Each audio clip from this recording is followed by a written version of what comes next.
Kia ora. Welcome everyone to this webinar from Mental Health Services Learning Network of Australia and New Zealand, better known as Themes. I'm Irene Gallagher, board member of Themes and CEO of Being Mental Health Consumers. Themes acknowledges the traditional custodians of country throughout Australia and their connections to land, sea and community. We pay our respect to their elders, past and present, and extend that respect to all Aboriginal and Torres Strait Islander people today. I would like to acknowledge people living with mental health issues and emotional distress. Their strength and courage to face each day is inspirational and a driving force to the work I and so many others do across the sector. The topic of tonight's webinar, co-design, was chosen as a direct response to audience feedback from the first Constructive Conversations webinar held in early October. The concept and principles of co-design are not new. It's been around for decades, yet it's a topic that continues to have relevance. And tonight's Constructive Conversation is an opportunity to examine co-design's role and effectiveness, and as well to discuss the barriers and benefits. And in true Themes tradition, we bring together different perspectives with the purpose of building collective understanding and ultimately more integrated working together. Themes recognises that discussing mental health issues can be confronting. So if at any time you are feeling distressed, please do seek support. In Australia, you can call the Being Supported Warm line on 1800 151 151 or Beyond Blue on 1300 224 636. In New Zealand, you can call or text 1737.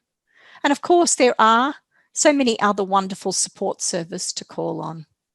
I'll now hand you over to Natasha and the panel and wish you a wonderful webinar to this evening. Terrific. Thank you so much, Irene, and big thanks to you too for your advocacy as a board member of Themes and as CEO of Being, the mental health consumer peak body of New South Wales. A warm welcome from me, or a welcome back if you joined us back in October for the first in this 2020 series of webinars. What a strange year it is, hey? And it is delightful to gather together for these Themes conversations. The last one was such a success. We got so many interesting comments from you all. I should introduce myself more. I'm Natasha Mitchell. I'm joining you from Wiradjuri country, and I want to acknowledge Indigenous leaders in mental health, activism, advocacy and support here where I am and where you are too, and thank them for helping us all understand better the way in which intergenerational trauma and growth and recovery works. Some of you will know me as an ABC Radio National science journalist and a long-time presenter of programs like All in the Mind and Life Matters and now Science Friction. You'll know that I'm 100% about mental health and well-being and having robust, frank, fearless conversations about the way we respond to our mental health needs in Australia. I care about this particular topic tonight hugely. And I also care about your participation. So the next hour is as much about our panel, which I'm about to introduce, as you. So I want you to flow free and fast with your questions and your comments, your experiences using the portal that you have. I'm pointing to my right here, maybe your left, because I'm going to see the questions coming in live, questions, comments, experiences, and I'll be keeping an eye on them so I can integrate them into the conversation. Our topic tonight, making co-design real. Is it possible in our current mental health landscape? So we want to talk about this big cultural shift that is happening, this cultural shift called co-design in the mental health sector, the successes, the barriers, the possibilities, the realities. It's an approach that says everything in the mental health arena perhaps needs to be co-designed and co-developed alongside and by the people who this system is designed to support. All of us as consumers, as carers, as communities. It hasn't been like that. Can it be like that? What will it take? And, you know, there are a lot of great co-design efforts happening, but still it's partial, isn't it? Still many consumers and carers don't feel heard or feel like there is lip service paid to participation and partnership and collaboration and consultation, but the reality in actual fact is very different. And even with all the good effort in the world, co-design is hard. It's damn hard to do. So let's talk about that and what's getting in the way and about what works and why. And joining us tonight, three very special guests. We've got Maggie Toko, is CEO of VIMIAC. That is the Victoria Mental Illness Awareness Council. Hey, Maggie, great to have you with us. Hi, how are you? VIMIAC is Victoria's peak organisation for people with lived experience of mental health or emotional challenges, run by consumers, for consumers. And Maggie has worked as an educator, a consumer consultant. She also started the first youth hearing voices group in Victoria, amongst other roles. Joining us also, representing the carer movement, is Executive Officer Katrina Armstrong of Mental Health Carers Australia. Hey, Katrina. Good evening, Tasha. How are you? Hi, everyone. Excellent. I'm joining my lounge room. I'm feeling fine. Now, your organisation, of course, focuses on acknowledging the vital role that families and friends and the wider community can play in supporting mental wellbeing and social wellbeing. And in the disability sector, Katrina, before this role, she was involved in various co-design processes as well, which we might hear about along the way. And also with us is Christine Morgan, who's dashed out of a board meeting. Excellent. This is a much more important meeting. Of course, as CEO of the National Mental Health Commission and National Suicide Prevention Advisor to the Prime Minister. Christine was formerly CEO of the Butterfly Foundation for Eating Disorders and Director of the National Eating Disorders Collaboration. Great to have you with us, Christine. Hi, glad I'm here, and I apologise for being a bit late. No, they don't know that. Only we know that. Look, let's get cracking then. There's lots to talk about, and I want to have your questions coming in too on the portal, so please don't hold back. We'd love to hear from you. My question, though, to kick off, from each of your perspectives, what does co-design actually mean to you, and why do you think it's important right now? Maggie? Well, I think, co-design is where you come together as a group, as consumers, as stakeholders, as carers, and you design programs or organisations about how exactly you want it to be. It takes a lot of discussion. It takes a lot of time. It is, I talked earlier about the climate. We're in a climate of, I think, change amongst power structures, and it is really an opportunity. It should be seen as an opportunity to improve the service system as a whole. A potentially revolutionary time, but a challenging time. It is a revolutionary time. Here in Victoria, we have the once-in-a-lifetime Royal Commission into Mental Health. That is a once-in-a-lifetime chance, and they talk a lot about co-design. They are talking about having a collaborative centre that will be the first of its kind in Australia and in parts of the world. And to design that so that it services the whole community, consumers and carers alike, and the broader community, it will be co-designed. And they've made that commitment already. There's a consumer peer-led residential acute centre that is going to happen. That's coming out of the initial recommendations from the Royal Commission. That will be co-designed. So it's really, it's a once in a lifetime chance to get it right. And so I hope that happens. I'm very optimistic. I think it will. I hope people are dialing in tonight, and if you are and you're involved in some of those initiatives, I'd love to hear from you in the question portal about what it's involving, what challenges you're experiencing, what barriers you're experiencing. Katrina Armstrong, what about you? What does co-design look like for you from the carers movement perspective? I think in doing some reading for tonight, the really simplistic way of presenting it was doing with and not for. So starting with the blank sheet paper. So as a distinction to consultation, where often the design or some of the designs already happened, you know, there's an outline or there's a set of questions or there's a problem to be solved. And then you're consulted on things that have already been sort of predetermined in a way. I think the difference with co-design is that you're starting together from the beginning.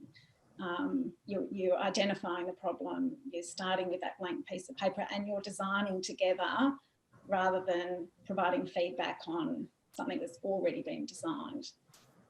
That seems to be a vital distinction because there's a lot of confusion. Well, we'll do a survey, that's co-design. Oh, we'll consult, that's co-design. That ain't co-design.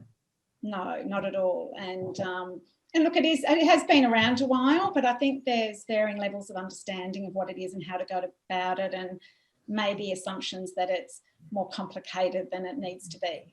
I do think it is about sharing power and allowing an environment of trust where people can come together and actually work through issues and then design solutions together.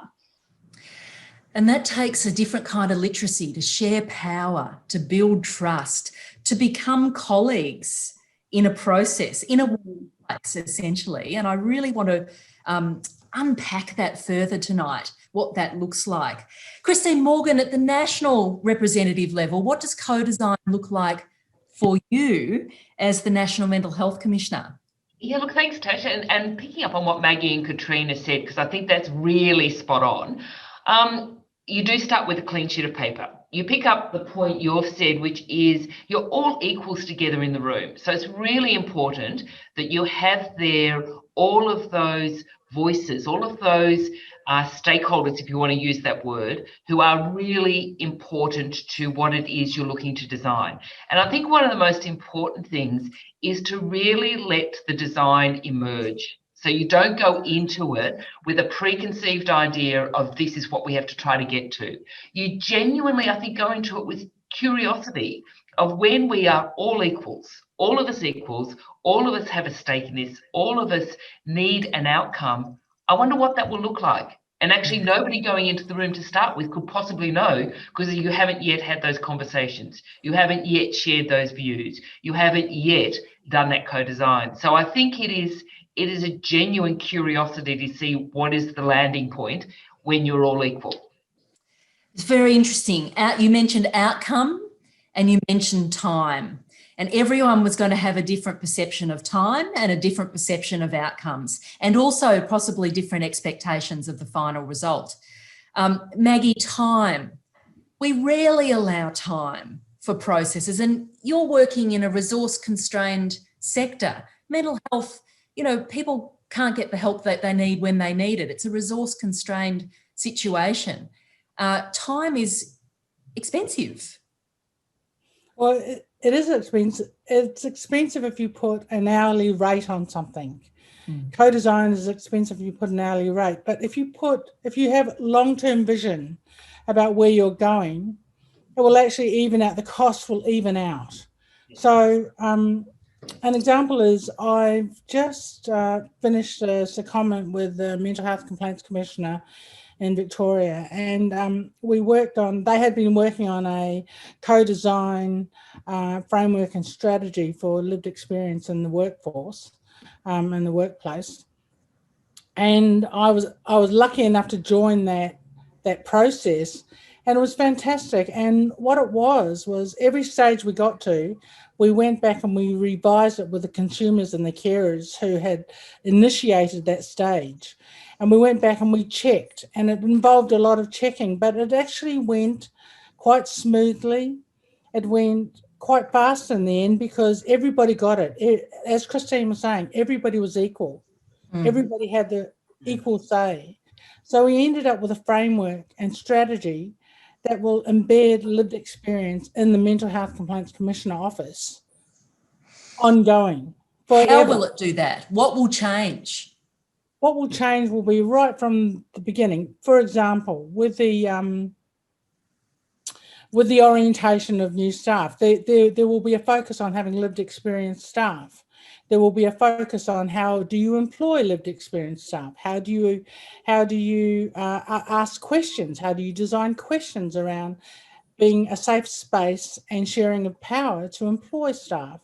And then you have the staff on board, and it's how you orientate the staff around lived experience.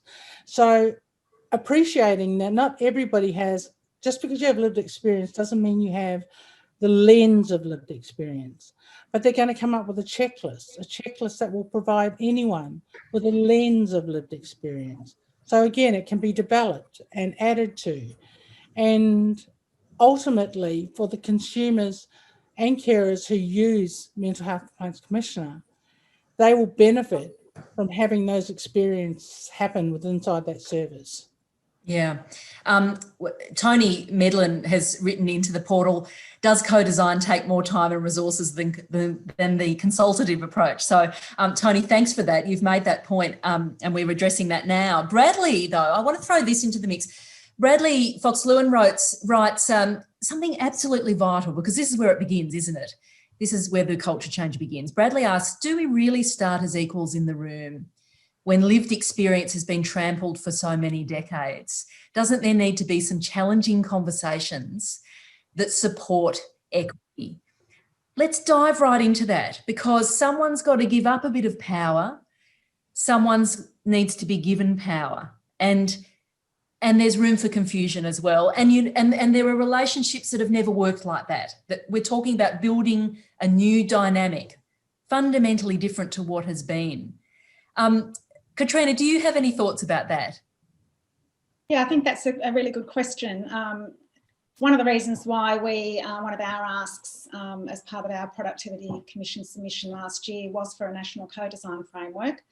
One is to set expectations and principles around co-design, so it's not confused, and the other is to ensure that there's structural competency around ensuring, that the power of there's equality and shared decision making as part of those co-design meetings. Unfortunately, that hasn't been taken up by the Commission in its final report. But however, I think it is possible, but it really needs to be mandated top down that this is happening. There needs to be guiding frameworks, and I know that a number of states and territories have or are in the process of developing co-design frameworks.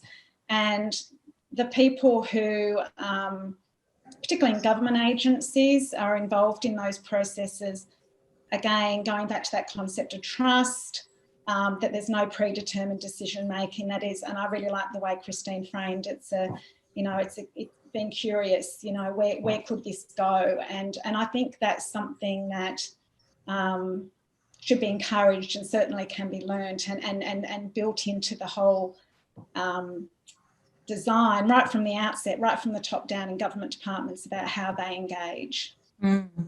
Christine Morgan, what do you think about this challenging question of whether people start as equals in the room, given the history of the mental health sector and, the marginalisation and stigmatisation often by the actual mental health sector itself, by clinicians, by services against people with mental illness?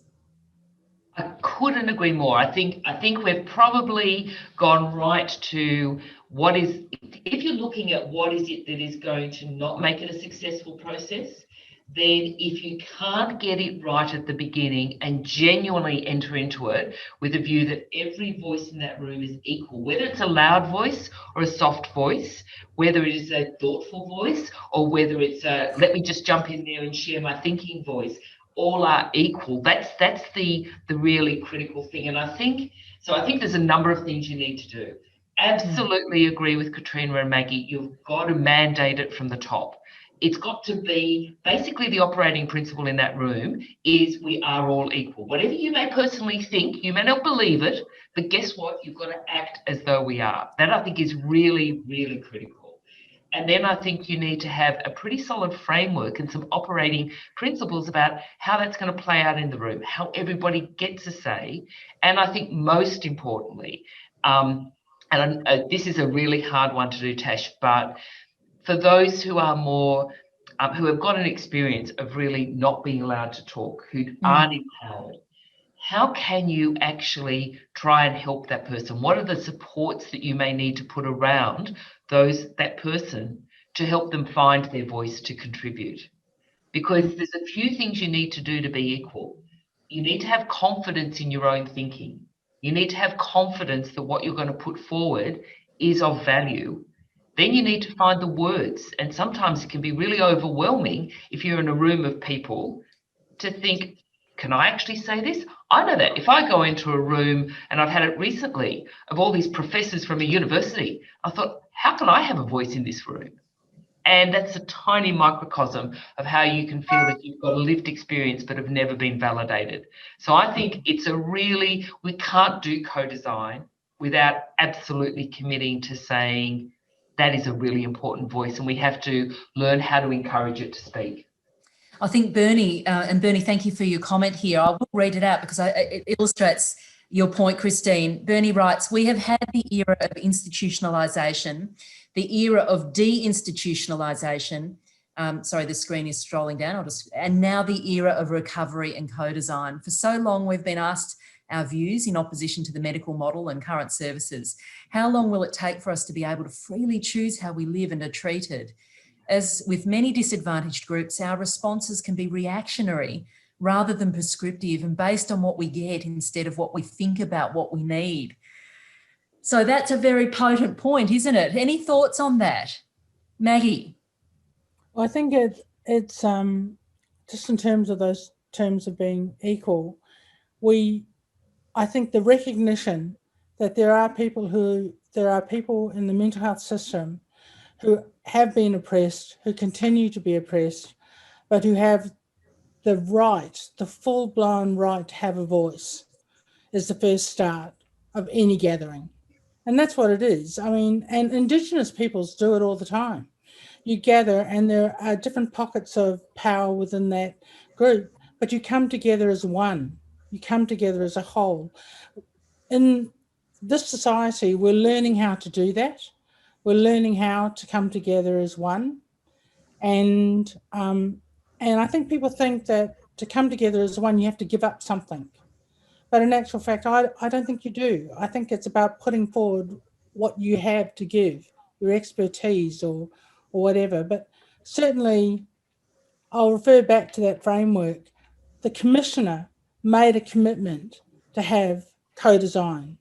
So the Commissioner shut up. And that was the best thing that could have happened.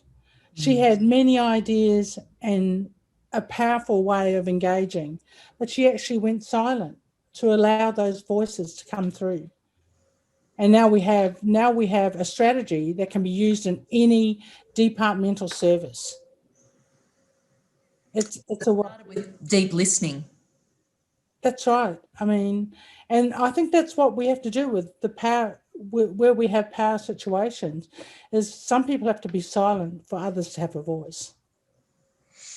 Let me just pick up on this. Eileen has written, how is power shared for true co-design when those funding have the power with their funding and their purposes for their funding? It seems stakeholders will be limited to co-production at best. And Louisa has written, too many providers at the table often have vested interests. Any thoughts on that? Katrina, I wonder if you've got some thoughts on that. Yes, if I hark back to my former life in the New South Wales government, and so excellent. I have the benefit of having been on both sides of the equation, and it was in the adjacent disability sector. But prior to the NDIS, the New South Wales government committed to over 3 years establishing a new form of individualised funding for people with disability, including people with psychosocial disability, and it was aimed at people who would not normally have been prioritised for services. However, the mandate from the government was to be a co-design process.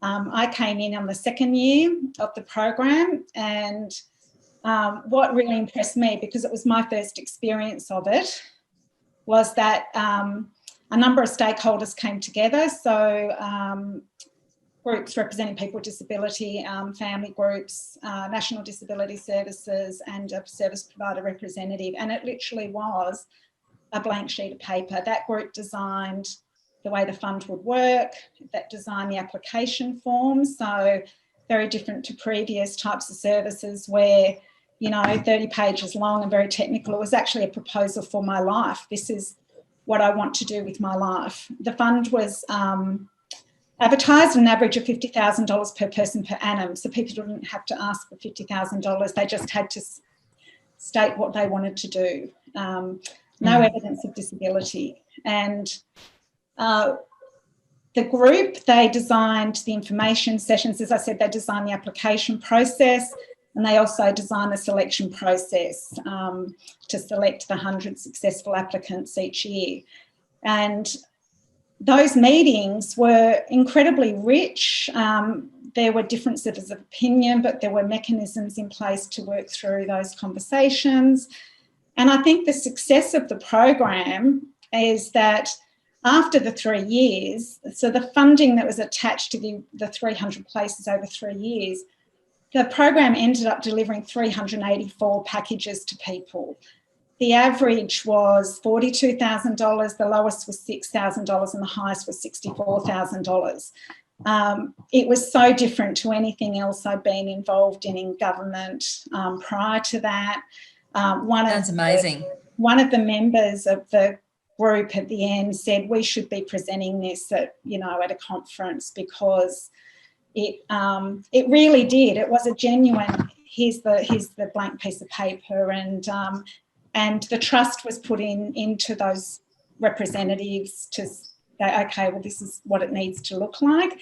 And, you know, governments are inclined to, you know, there's that need to control, and there's always that competing priorities. You know, I've never worked with anyone in the profit sector in government who's not there for the, you know, for the right intention, but there's sometimes competing priorities also, you know, at a political level. And so I think the amazing thing was about this was the mandate came from top down, and it was seen through to the end. And the outcomes when we were fantastic by the sounds.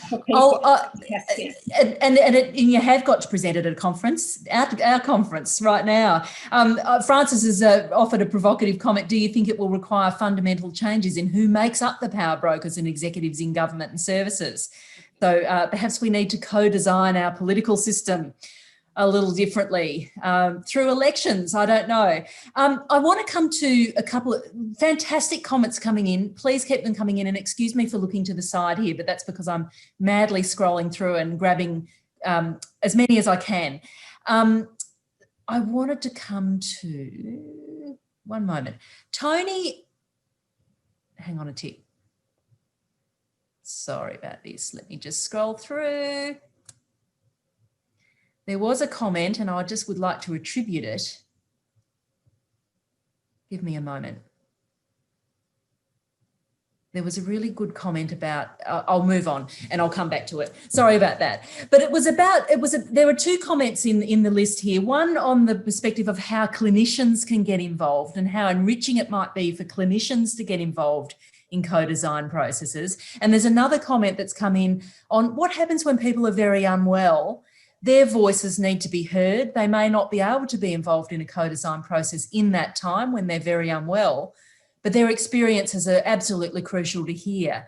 So let's look at it from both of those perspectives, clinicians and people with lived experience. Maggie, your thoughts on people being involved in co-design processes and hearing the voices of those who are suffering? Well, look, I think I've talked about co-design takes time.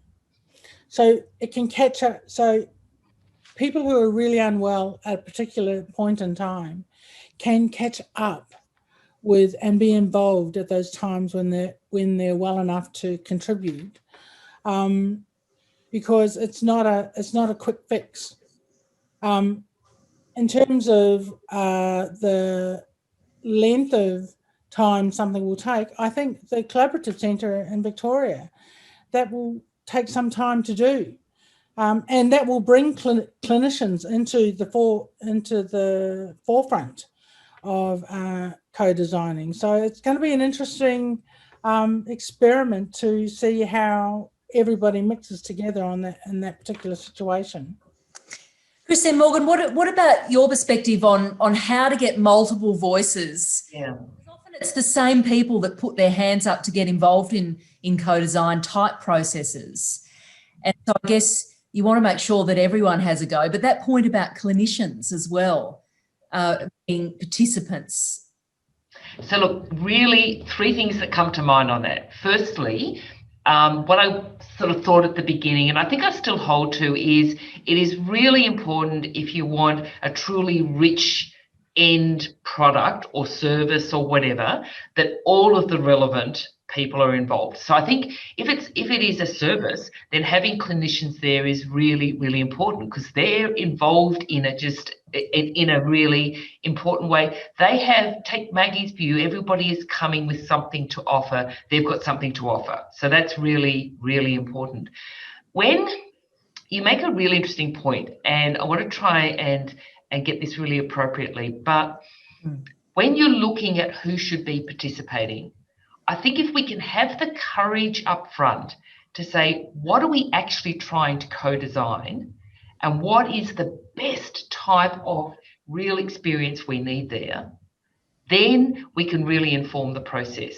And we can, there's so many different experiences, real experiences, lived experience. And I found this particularly with my butterfly days, when I learned just so strongly, you cannot do anything to affect change without genuine lived experience. And that's really taken me on this path. So I really, really think, though, that the more you can kind of upfront say, what is it we're trying to do here?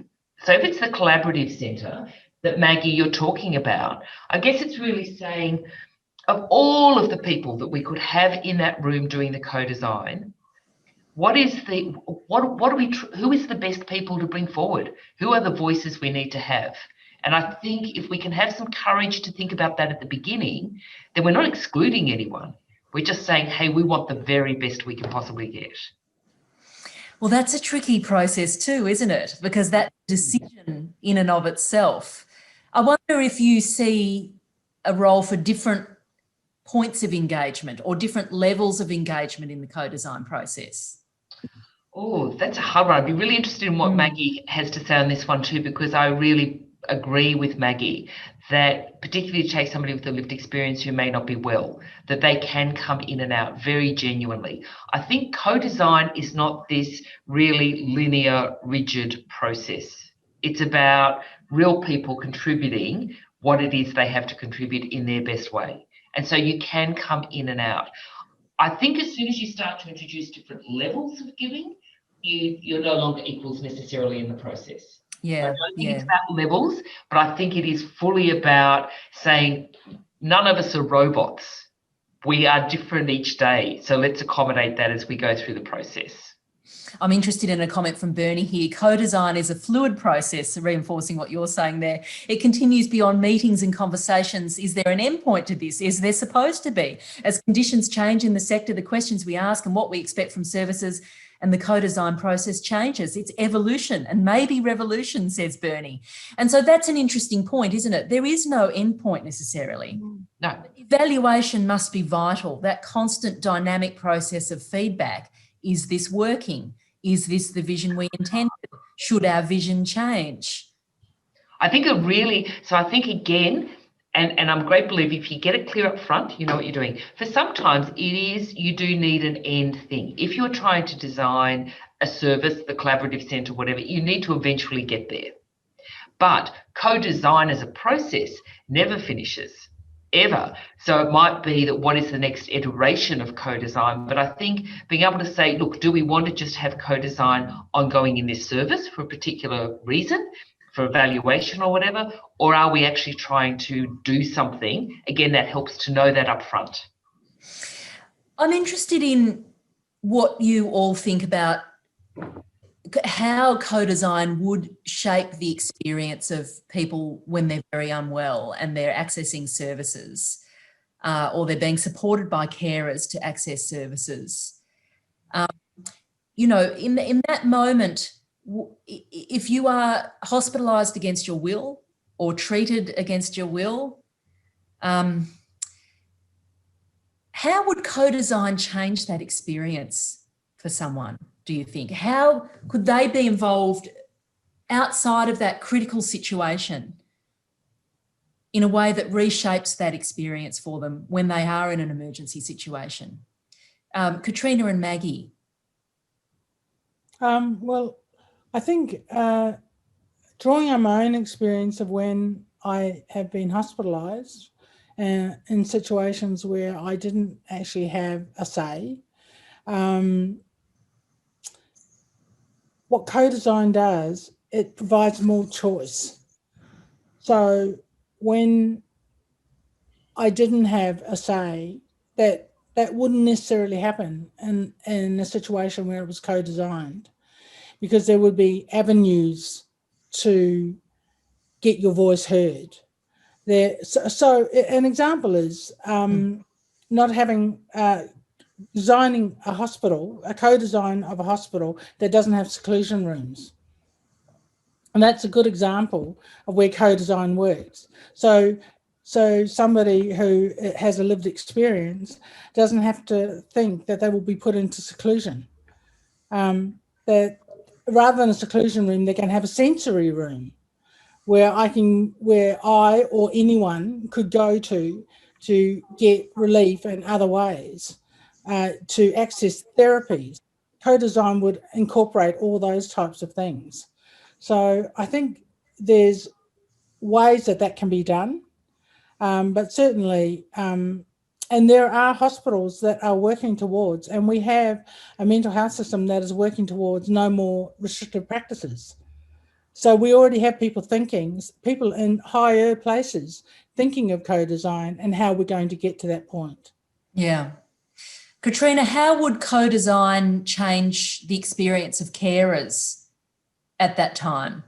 Well, I think fundamentally, I mean, you know, a lot of carers over the years have felt excluded from decision-making processes where there is the consent, you know, and the consumer wanting their family to be involved, but they've been, you know, excluded, they've been stigmatised and not involved, and then, you know, there's been no sharing of information. So I think one of the system enablers to ensure that there's effective co-design at that service level is through standards. I think that organisations, you know, need to comply with various national standards, so the safety and quality healthcare standards. There are standards in those standards that are all about consumer engagement, and so one enabler. So we're looking at the, you know, the sort of the carrot and the stick. I guess one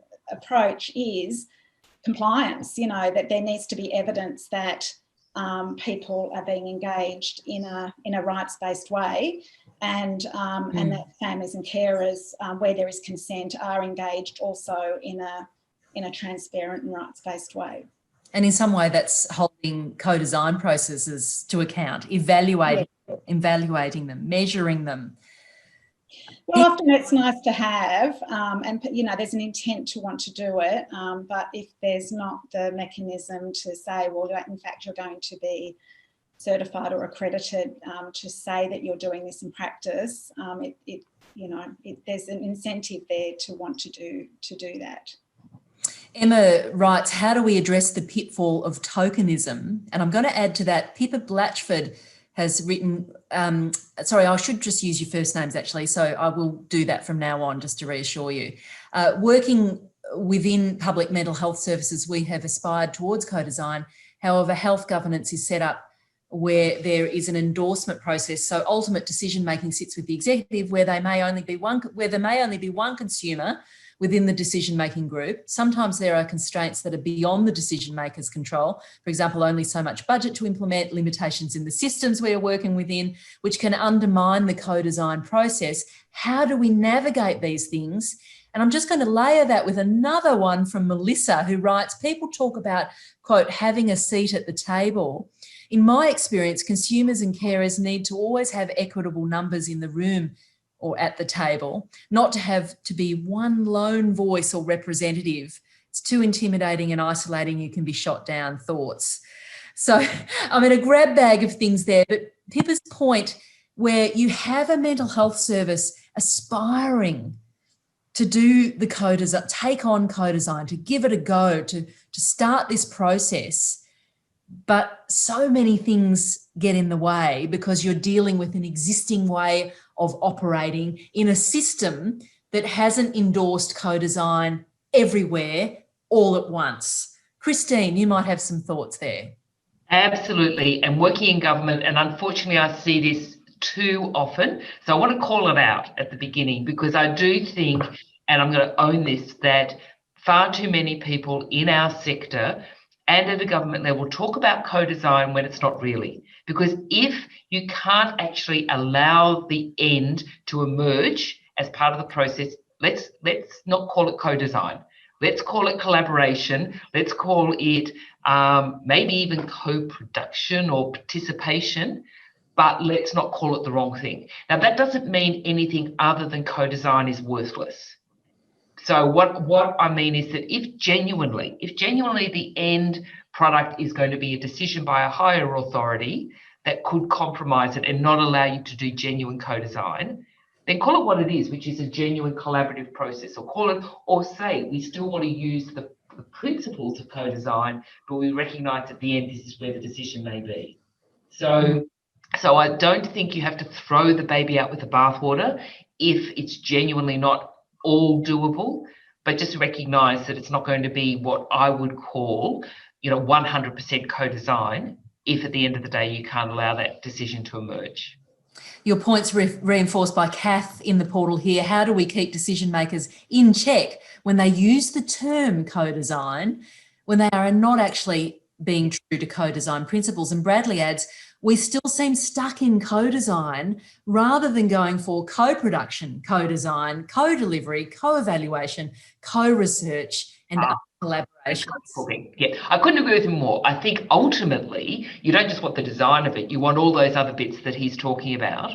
And coming back to the point of how do we get around, I think let's have some truth. Without judgment, let's just have some truth in the room. Let's call it out. If genuinely it's not co-design, let's just own that, rather than all pretending that we're going towards it. And then let's make the best of what we can. At the end of the day, the single most important thing is that all of us learn to genuinely have lived experience participation at every single level of policy design, service design, implementation, evaluation, all the rest of it. Co-design, co-production, is the ultimate we really want. But let's not destroy the possible going for the impossible in certain circumstances. Let's always aim for the very best we can make it in the circumstances, which has to try to be co-design. But if you can't quite get there, we can still do a lot along the way to improve participation from lived experience. So let's talk about the getting there, though. Yeah. Because I'm interested in all your perspectives on that next step. Thank you so much for your questions and comments coming in. Please keep them coming in. We've got another about 17 minutes, so plenty of time to integrate more of your thoughts. And I'm scrolling madly through the screen as we go. But sometimes things can be partial and therefore they don't develop a momentum. Yes. Enough of a systemic momentum. And culture change is then very partial.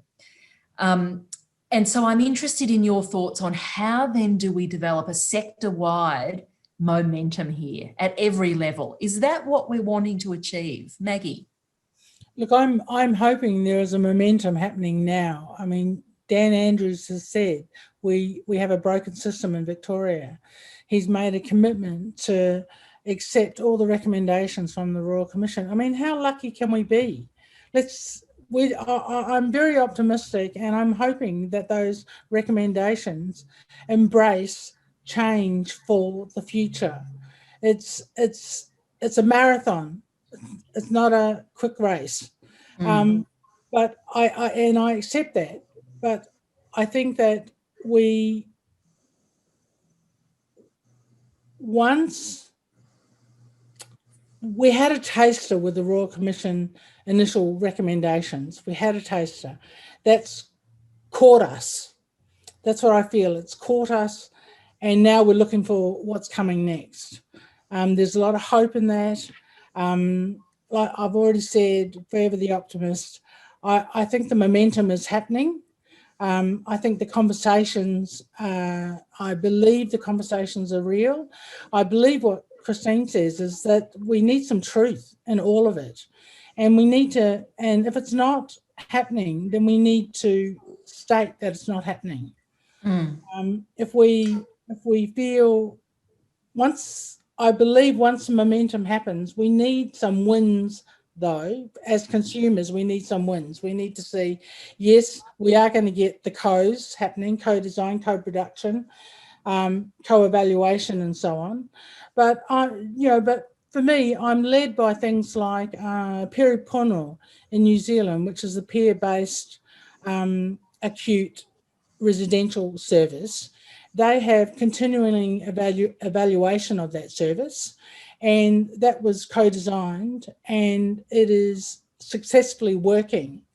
And I believe we can do that here too. So, we don't just grow wings overnight. We need to kind of be cultivated to grow wings. We need training. We need to develop skills that we don't know that we don't have sometimes, we need to kind of develop emotional intelligence and self-awareness and all the things that doing something new involves. Often we'll stumble and fall over and stuff up and it will all go wrong. And so I wonder what your thoughts are then on and this for the whole panel, on training, on skills building, so that if someone, a project, a service goes, well, I'd like to give this a go, where the hell do I start? Katrina.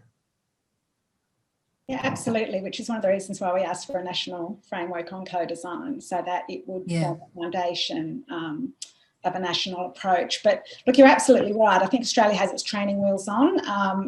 Through our member organisations, some really good things happening in Victoria, as Maggie's mentioned, in Tasmania, New South Wales and WA. I think it's not just about training, it's about a shift in attitudes and values.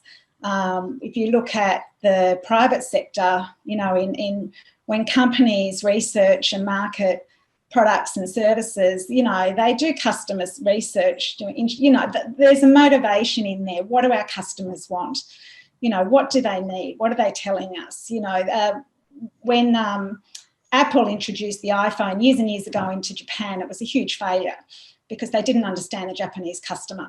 Although companies are often giving us what we don't need. That's right, yes. And so they don't know that we don't need. They developed a very sound understanding of the needs of the Japanese customer, and now it's one of the biggest selling phones. So, the corporate sector seems to get it. If they don't understand intricately and work with their customers to design products and services around what they need, then they're going to be a failure. They'll be out of business. So it really needs a shift in mindset and values that, we value lived experience when we're designing systems and services, and that has to be the starting point, and then the training comes after that. So if you don't have the right mindset, and I completely agree, it needs to be called out when it doesn't happen, because you don't want it to be tick and flick exercise. It starts with a value set. Christine, we've got an interesting comment here from Janet. Genuine co-design collaboration should be part of the training of mental health professionals in acute and community mental health, from psychiatrists, psychologists, mental health nurses to GPs.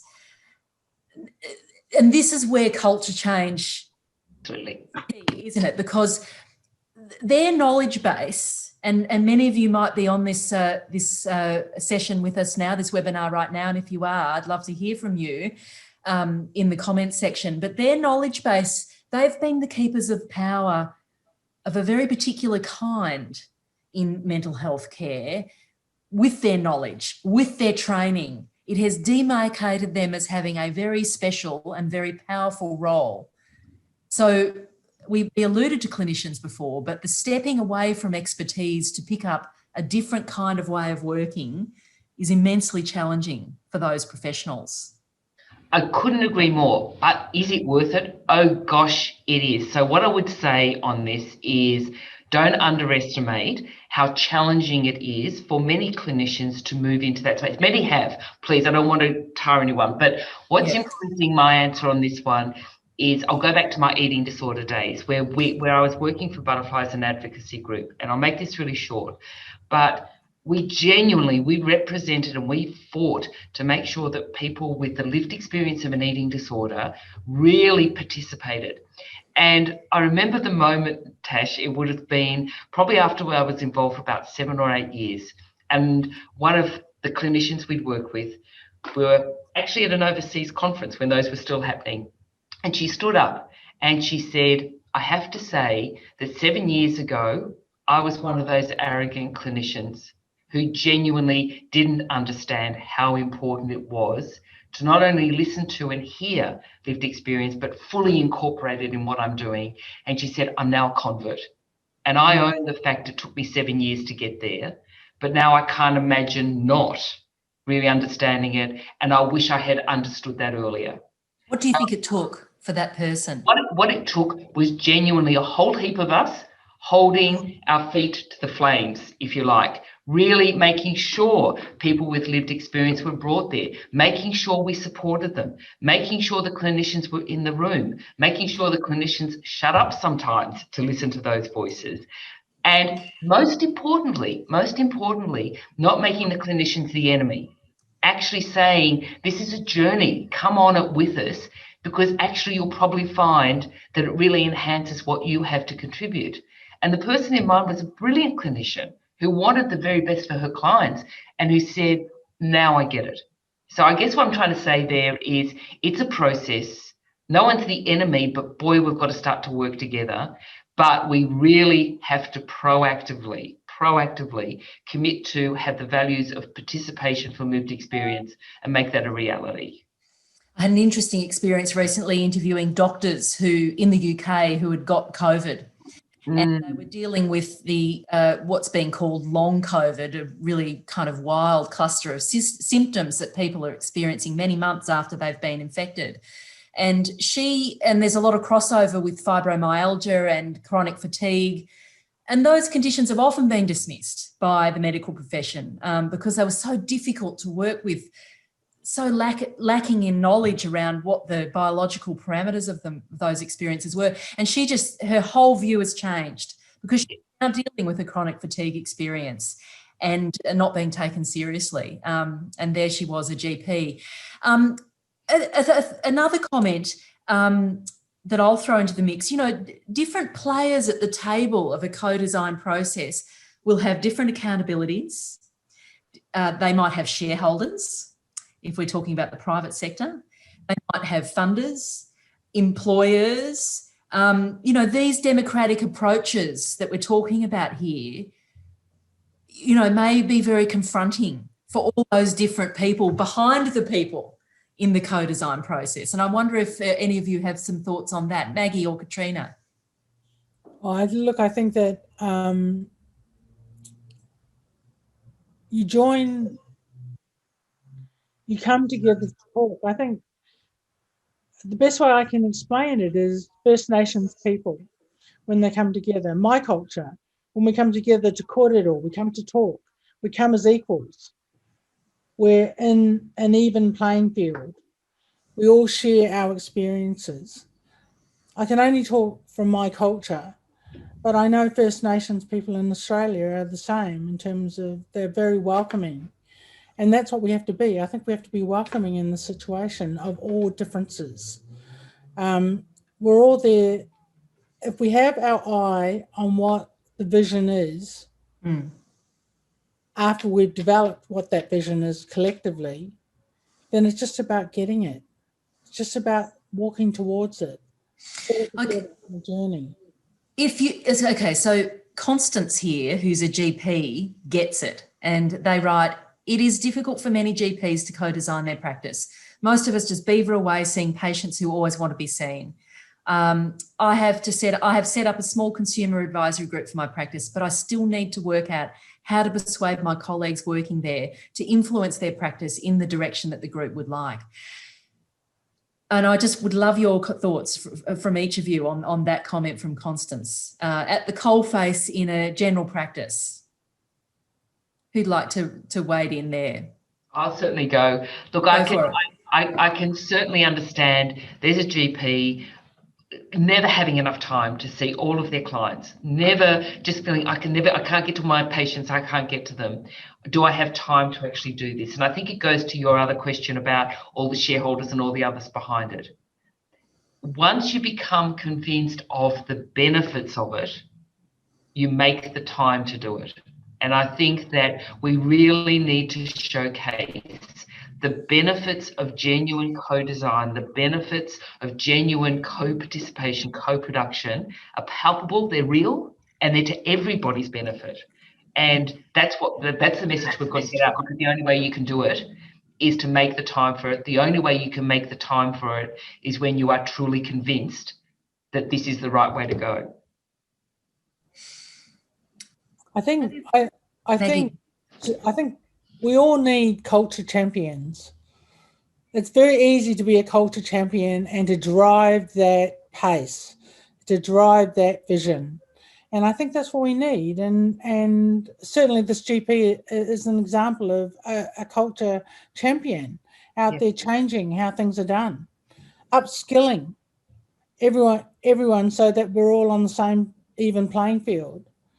That's the way to go. Yeah, chipping away, but it certainly takes its toll on those culture champions sometimes, hey? Well, it takes its toll, but they are often driven by their own passion. So they turn up every day to do it again and again and again. It's a driver. It's what you were saying about the momentum. Once you have that momentum, it's very hard to go back. And in terms of what Christine was saying about being curious, it is actually really easy to be curious and to ask curious questions. It's really easy to be curious. It's a nice space to be in. I mean, my experience with the Mental Health Complaints Commissioner, I just loved going to those meetings. Everybody was just so empowered. We were all culture champions. And I've left the commission now, but they're still there doing their stuff. They're still chipping away. Yeah. And that's our role in life, is to chip away. I love that point that you make about being curious. You know, if more people were more curious, more incredible things would happen. I'd love a final comment from each of you about why you think co-design needs to happen in Australia. Give people your passionate best. Katrina. It has to happen. So it's not a possibility, it has to happen. If government departments, if service providers don't value and seek out the perspectives of people with lived experience and their families and carers, then it really is to the detriment of all of us, the whole of society. That we know that the mental health system is broken. I think the Productivity Commission report has, stated that fairly clearly.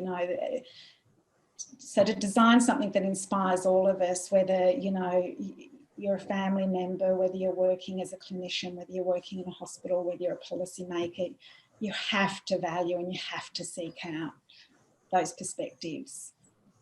We can't keep doing more of the same. I would have probably... And the evidence is there, there's strong evidence that it does actually produce good outcomes for everyone involved. Yes, and that's almost, I'd love another discussion about the evidence base and how you build that so as to convince those who are the naysayers. But also another question I would have probably, if we had more time, I would have thrown into the mix. Are there areas where perhaps we wouldn't co-design?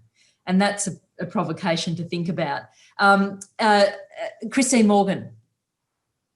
I am firmly convinced that we have to absolutely abandon using lived experience as anecdotes to illustrate what experts want to prove. Lived experience has to go front, centre, core to actually driving what are the changes we need, what do those changes look like, what are the outcomes we're going for, and the collective voice. The collective voice can actually make real, solid, significant change. Maggie Toko. I agree with both Katrina and Christine, but I agree with Christine in terms of it's a collective voice, and many voices will echo the truth, and that's what we're after. We're after a system that is truthful, that's authentic. We can't ask for anything. We're not asking for a miracle. We're asking for something that can be done. That's our right. That's the best point at which I think we should wrap this conversation. I'm going to throw into the mix a final comment from Alan. It can be enormously liberating for us clinicians, mental health professionals, not to have to lead alone and lonely from the top, but to be part of a much wider and supportive, committed leadership group. It just ain't been part of our socialisation in the past. Well, I can't thank you all enough. Maggie Toko, CEO of VIMIAC in Victoria, here with me, post-lockdown life. Hope it's treating you well. Katrina Armstrong, Executive Officer of Mental Health Carers Australia. Thank you so much. Christine Morgan, CEO of the National Mental Health Commission. Thank you so much. Good night. Just fantastic. And I want to say thank you for the absolute flood of excellent comments, questions, all really nuanced and thoughtful. So the webinar success continues, I hope, and I know that the Themes team would very much appreciate your feedback. Robust, frank, fearless. Please let them know, because this is all about serving you, the participants.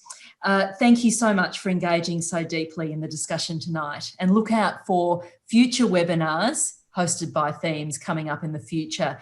This webinar will be made available on the Themes website, so keep an eye out for that as well. And I just want to say, take care over summer and this festive period. It's been a very challenging, interesting, tough year. Some people love this time of the year, some people less so. It can be a very tough time. It can be a triggering time. And so I hope that you are, gentle on yourselves, especially after this year, and that you're able to be in some place, perhaps with some people or a person or a pet who can nurture you. Happy New Year for 2021 too. All my best. It's been my pleasure to host tonight with you.